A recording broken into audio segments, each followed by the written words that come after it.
The cold sweat pools at the base of your spine at 6 in the evening as you watch the daughter you raised slide a bowl of soup across the table. For months, you've swallowed that metallic taste of doubt, telling yourself you're just getting older, paranoid, or simply tired. You tried to pray it away, worked harder in your garden, and even tried to buy her love with silence, but the floor is shifting. This isn't your mind failing you. It is a calculated execution of your legacy by the people who share your DNA. In the next few minutes, you will discover the terrifying reason your $2 million safety net vanished this morning while you slept. My name is Robert James Sterling, and at 67 years old, I thought I had built a life as solid as the skyscrapers I erected during my 40 years as the founder of Sterling Foundations. I was a man of concrete and steel, but since my wife Martha passed away 4 years ago from a sudden stroke, the structural integrity of my world has felt compromised. I still wear my gold wedding ring every single day, and I keep her rose garden exactly as she left it, even though the petals now feel like sandpaper against my skin. The silence in this hallway carries a sensory chill that no heater can touch, leaving a hollow ache in my lonely chest. My daughter Chloe and my 12-year-old grandson Liam were supposed to be the new foundation that kept the roof from caving in on my loneliness. My nephew Mark Evans often stops by, a quiet accountant I've supported for years, completing a family circle I trusted blindly. My days usually follow a rigid, comforting rhythm, waking at 6 in the morning for black coffee and the physical newspaper before heading to the community center to teach woodworking. Before we go further into how this peace was shattered, I want to thank you for being here. Please comment below with the city or state you're watching from today.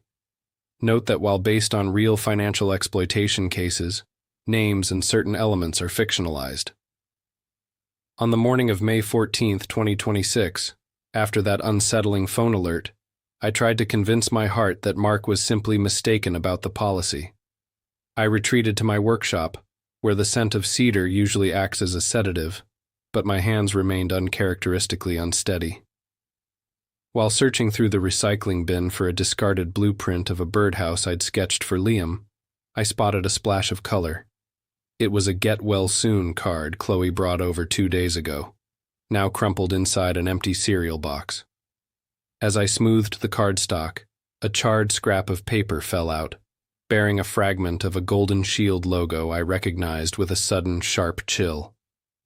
I walked back into the kitchen, the scrap of the Golden Shield burning a hole in my pocket like a hot coal.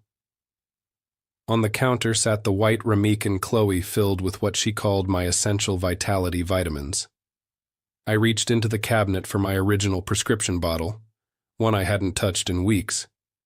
I spilled the pills onto the granite surface and realized the capsules she was providing were a duller yellow and slightly translucent compared to the factory-sealed originals. In the heavy silence, the kitchen clock ticked like a countdown timer. This contradiction created a suffocating suspicion I couldn't name, and I felt the foundation of my trust starting to crack.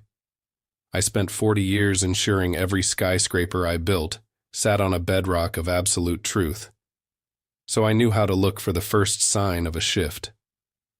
I waited until Chloe left for her poker night before I sat at my old oak desk, my heart thumping a jagged rhythm against my ribs. I pulled out the shoebox of bank statements I'd hidden beneath the floorboards of the guest closet, away from her prying digitization efforts. The air in the room felt heavy and stagnant, as if the walls themselves were holding their breath while I began the surgical process of auditing my own life. My hands were cold, but my mind was finally starting to clear. The first concrete anomaly appeared on the statement dated January 12, 2026, a Tuesday I remembered clearly, because it was Martha's birthday. A wire transfer for $50,000 had been executed from my primary savings account to an entity titled Lunar Holdings. I never authorized this transaction, yet the digital footprint suggested it was done using my personal laptop from within this very house. My stomach churned with a nauseating mixture of grief and mounting fury as I realized the IT maintenance Chloe performed on my computer was actually a calculated raid on my legacy. This wasn't a clerical error. It was the opening volley of a financial execution. I began to observe her with the detached precision of a building inspector looking for a structural failure. Every evening, she would arrive with a thermos of that garlic-scented soup, her voice a forced melody of concern that grated against my raw nerves. I noticed the way her eyes darted toward the mail pile on the entryway table, her fingers twitching with a desperate need to intercept any physical evidence of her crimes. She smelled of expensive French perfume and stale smoke, a stark contradiction to her constant complaints about being unable to afford Liam's tuition. The daughter I thought I knew was dissolving, replaced by a calculating stranger wearing her face. I knew I couldn't navigate this digital labyrinth alone, so I reached out to Sarah Miller, my former executive assistant who had retired 5 years ago. Sarah is 70 now, but her mind is sharper than a polished chisel, and her loyalty to the Sterling name remains unbreakable. We met at a crowded diner on the edge of town, far from the neighborhood where Chloe's friends might see us together. Sarah wore a heavy wool coat and held my shaking hands across the laminate table, her eyes narrowing as I whispered the details of the missing insurance policy and the mysterious wire transfers. She didn't hesitate.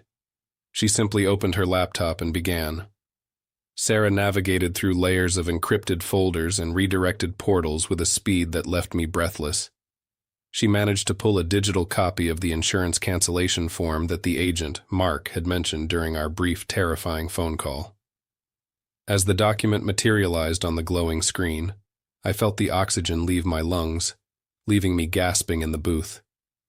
The Golden Shield logo sat at the top of the page, mocked by the cold text beneath it that officially terminated my peace of mind. Sarah pointed to the bottom of the form where the owner's signature resided, her finger trembling slightly as she looked at me. That signature was the first layer of the deep conspiracy, a masterpiece of deception that nearly fooled my own eyes. It looked exactly like my handwriting from 5 years ago, but it missed a critical detail that only I would recognize. Since my minor stroke on August 4th, 2024, I have changed the way I cross my lowercase t's, making them shorter and more slanted to accommodate the slight tremor in my right hand. The signature on the cancellation form was perfect, a carbon copy of the old Robert Sterling. This meant Chloe hadn't just made a mistake. She had meticulously studied my past to erase my future. The second revelation was even more devastating, expanding the conspiracy from a simple theft to an international operation. Sarah traced the $50,000 from Lunar Holdings through 3 different shell companies before it landed in an offshore account based in the Cayman Islands. The account wasn't just in Chloe's name. It was co-signed by a man named Julian Vane, a name I had never heard in all my years of family dinners. My daughter wasn't just gambling away my money at local poker tables. She was building a secret fortress with a man who was actively helping her dismantle my life while I slept upstairs in my lonely bed. My risk shifted from a financial loss to a terrifying personal danger as I realized the extent of their planning. Sarah discovered a series of deleted emails between Chloe and Julian, discussing a place called Silver Oaks Sanctuary. On the surface, it sounded like a luxury retirement community, but Sarah's quick search revealed it was an unlicensed, notorious care home known for disappearing seniors who were no longer useful to their families. They weren't just taking my money, they were preparing a physical cage for me, a place where the sedatives in my soup would eventually become a permanent fog. My own blood was planning to bury me while I was still breathing. I sat in the dim light of the diner, the weight of the evidence crushing the last remnants of my denial. Every smile from Chloe, every get-well card, and every spoonful of soup was a calculated step toward my erasure from existence. I realized then that I wasn't just fighting for my insurance policy. I was fighting for my very life against a ghost I had raised and loved. The investigation had moved from the shadows into the blinding, painful light of reality, and I had to decide my next move before the soup was served again. If your child betrayed you like this, would you call the police? Type police or talk. Sarah's screen flickered with a list of corporate filings that made my skin crawl. Julian Vane wasn't just a boyfriend. He was a professional liquidator with a history of targeting elderly estate owners across the tri-state area. We found 3 other families who had lost everything to consultancy fees paid to his various shell companies. On June 12, 2025, Julian had registered a lien against my own property, a move that required a signature I certainly never provided. The realization that a professional predator was sleeping in my guest wing under the guise of Chloe's friend sent a jolt of pure, unadulterated adrenaline through my aging veins. It was clear that my foundation was being systematically dismantled. We dug deeper into the physical paperwork, looking for the person who had legally witnessed my supposed voluntary asset liquidation. I found a slight smudge of purple ink on the bottom of a transfer deed for my 1968 Mustang, which Chloe had sold for $80,000 without my knowledge. The stamp belonged to a woman named Evelyn Thorne, a notary public whose office was located in a dilapidated strip mall on 4th Street. Sarah discovered that Evelyn had received 7 payments of $5,000 each from Chloe's personal checking account over the last 6 months. This wasn't just a family dispute anymore. It was a criminal enterprise involving bribed officials and cold-blooded, calculated total theft. The $400,000 cash surrender value of my life insurance policy hadn't just vanished. It had been weaponized. Sarah tracked the funds as they were converted into untraceable cryptocurrency on a platform called Nexus Trade, before being funneled back into Julian's accounts. I felt a sickening retroactive guilt as I remembered Chloe asking for my old passwords back in October, claiming she wanted to archive Martha's digital photos for a commemorative album. I had handed her the keys to my vault with a smile, thinking she was honoring her mother's memory. Instead, she was using Martha's name as a crowbar to pry open my financial future and leave me with nothing but ashes. The investigation took a darker turn when I examined the vitamins under Sarah's high-powered magnifying glass at her home office.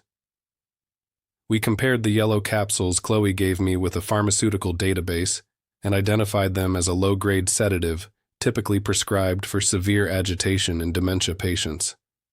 They were designed to keep me compliant, foggy, and unable to focus on the numbers shifting beneath my feet like unstable sand. Every night, as she kissed my forehead and told me to sleep well, she was effectively lobotomizing my ability to defend myself.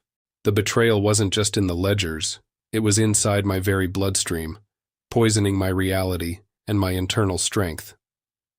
Sarah hacked into a series of private messaging logs between Chloe and a group known as the High Table.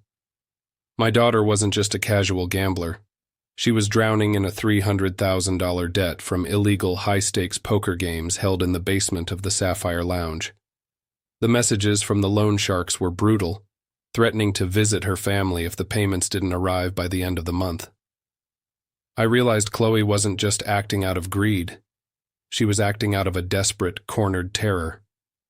She had decided that my life and my legacy were a fair price to pay for her own survival in that dark world. The most terrifying discovery was the finalized contract for Silver Oak Sanctuary, an unlicensed care facility located 3 hours away in a remote forest clearing. The monthly fee was a staggering $15,000, a price that included discreet management and restricted external communication. According to the documents, my admission date was set for May 30th, 2026, which was less than 2 weeks from today. They had already paid a non-refundable deposit using the money from my Mustang sale. I wasn't just being robbed. I was being prepared for a psychological burial in a place where my voice would never be heard again by anyone who actually cared for me. As I drove home from Sarah's house, I noticed a black SUV following me at a discreet distance, mirroring my every turn through the quiet suburban streets. My heart hammered against my ribs like a trapped bird as I realized Julian Vane wasn't just waiting for the money. He was monitoring his investment. The sense of safety I had felt in my own neighborhood for 30 years evaporated instantly, replaced by the cold, metallic taste of fear. I checked my rearview mirror and saw the driver's silhouette, a man with broad shoulders and a black surgical mask. My own home was becoming a cage, and the bars were closing in on my life very fast. Just as I thought the circle was complete, Sarah sent a final, devastating alert to my phone while I sat in my driveway. She had found a series of encrypted spreadsheets shared between Julian Vane and my nephew, Mark Evans, the accountant I had supported for over a decade. Mark hadn't just been helping me with my taxes. He had been the one providing the internal account numbers and bypass codes that allowed Chloe to move the money without triggering fraud alerts. The betrayal felt like a structural collapse of my entire history. Everyone I had trusted was standing on the other side of the trench, holding the shovels to bury me alive. I walked into my house, the floorboards creaking under the weight of the truths I now carried like jagged shards of glass in my soul. Chloe was standing in the kitchen, her back to me, humming a soft tune while she stirred the nightly bowl of garlic-scented soup.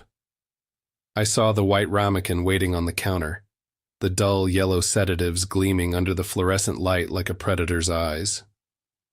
I had to decide right then if I would play the victim or become the master builder of their destruction.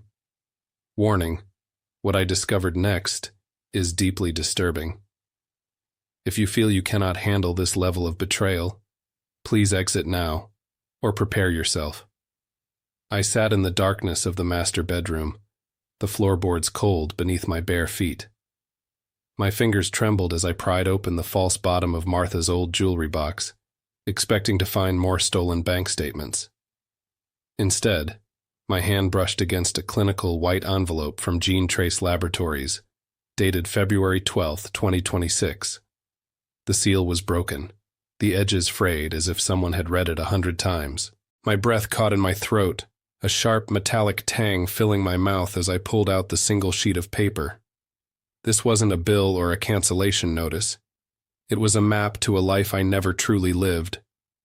The text blurred before my eyes, but the numbers were screaming in a language of absolute zero. Biological relationship probability, 0%. I stared at the names, Robert James Sterling and Chloe Elizabeth Sterling, printed in a cold, sans serif font that felt like a death sentence. My heart didn't just race. It felt like it was trying to exit my chest through my throat, a suffocating, rhythmic thudding that drowned out the ticking clock. My daughter, the girl I had carried on my shoulders, was a stranger. Martha's death 4 years ago wasn't just a tragedy. It was the silent end to a 30-year deception that had finally come to light.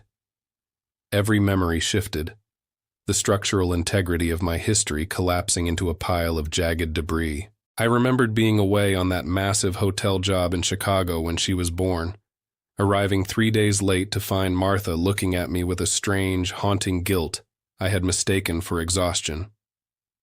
I realized now that Chloe had found this test months ago, and in her mind, the lack of blood meant a lack of debt. She didn't feel like she was robbing a father. She was harvesting an old man who was never hers. The love I felt was a ghost, a haunting echo in a hollow, empty building. I stood up, the sedative fog in my brain burned away by a cold, crystalline rage I hadn't felt in decades. I am a builder, and when a structure is beyond repair, the only logical step is a controlled demolition. Chloe is waiting downstairs with her poisoned soup and her plastic smile, unaware that the foundation has already crumbled beneath her feet. I will face her now, not as a father, but as the man who built the walls she thinks will protect her. Before I open that door and change everything, I need to know you are still with me. Are you here for the confrontation? Type present in the comments now. I invited them all to the Sterling Foundation's boardroom on the 32nd floor, a glass cage overlooking the city I helped build with my own calloused hands. Chloe arrived first, wearing a designer dress paid for with my stolen Mustang money, her face a mask of practiced concern. Behind her walked Julian Vane, smelling of expensive cologne and arrogance, followed by my nephew Mark, who couldn't even look me in the eye. I sat at the head of the mahogany table, my hands steady for the first time in months, because the sedatives were replaced by pure, cold adrenaline. They thought they were here for a final inheritance signing, but I was the one holding the hammer today. The air in the room was sterile and thin, vibrating with the silent frequency of their collective greed. I placed the Golden Shield insurance folder on the table, its emblem mocking the woman who tried to erase my future for a poker debt. Chloe reached for a pen, her voice a saccharine melody as she told me how much she loved me and how this transition would be best for my health. I let her sign the first document, watching the forgery happen in real time before I signaled Sarah Miller to open the double doors at the back of the room. Detective Miller and 2 uniformed officers stepped into the light, their boots clicking against the polished marble floor. Julian tried to stand, his face flushing a deep, guilty crimson as the detective presented the warrant for wire fraud and elder exploitation. I threw the DNA test results onto the table, the paper sliding across the wood like a blade aimed at Chloe's heart. "You aren't my blood, and you aren't my daughter," I said, my voice resonating with the weight of 30 years of stolen love. Mark Evans began to hyperventilate, his professional composure shattering as he realized his encrypted spreadsheets had been laid bare by Sarah's expertise. The silence that followed was heavy and absolute, a structural failure of their entire conspiracy right before my very eyes. Chloe didn't cry. She snapped like a dry branch under the pressure of the truth. She screamed that I was never there, that my buildings were my real children, and that I deserved to be hollowed out just as she had been. She confessed to the illegal games at the Sapphire Lounge and the $300,000 she owed to men who don't take apologies for payment. Every word was a jagged stone she threw at my legacy, revealing a soul corrupted by a resentment I never knew existed. She admitted to the sedatives, laughing through her teeth about how easy it was to drug a man who just wanted to be loved. The handcuffs clicked shut with a metallic finality that echoed through the boardroom, a sound more satisfying than any construction project I had ever completed. Chloe was led away first, her rights being read in a monotone voice that stripped away her power one sentence at a time. Julian and Mark followed, their faces pale as the detective detailed the minimum 15-year sentence for racketeering and grand larceny. The state prosecutor confirmed that the $400,000 cash value would be frozen and returned to my primary accounts by the end of the week. Justice wasn't just a concept anymore. It was a series of signatures and iron bars that they could never escape. As they were escorted into the elevator, my grandson Liam ran into the room, his eyes wide with a confusion that I would spend the rest of my life healing. I held him tight, feeling the warmth of the only real family I had left, while Sarah began the process of revoking Mark's accounting license. Outside the floor-to-ceiling windows, the sun was setting over the skyline, casting a long golden shadow that stretched across the city. The storm that had been brewing in my soul finally broke, leaving behind a clear, cold sky that mirrored the hard-won peace in my chest. My foundations were scarred, but the building was finally standing on its own once again. It has been exactly 8 months since the gavel fell in that cold courtroom, and today the sun is finally warming the sawdust in my new workshop. I spend my mornings teaching Liam how to build dovetail joints, watching his small, steady hands reclaim the craftsmanship that his mother tried to pawn for a poker chip. I still visit Martha's rose garden every Sunday, but the thorns no longer draw blood from my soul, as I have finally replaced the structural rot with a foundation of hard truth. My insurance policy is reinstated, and though the silence in my hallways remains, it is now a peaceful quiet, rather than a suffocating, drug-induced fog. Now, I am speaking directly to you, because the walls of your own home might be hiding cracks you refuse to see. You must understand that greed is a silent termite that doesn't care about the sanctity of your bloodline or the years of love you invested. I was a master builder who forgot to inspect my own heart, allowing my protective instinct to blind me until the ceiling began to collapse. Always remember the ancient wisdom of building your house upon the rock of discernment rather than shifting sands. This is the true legacy justice. If this story moved you, please like, subscribe, comment, and share. While inspired by real events, names were changed for privacy.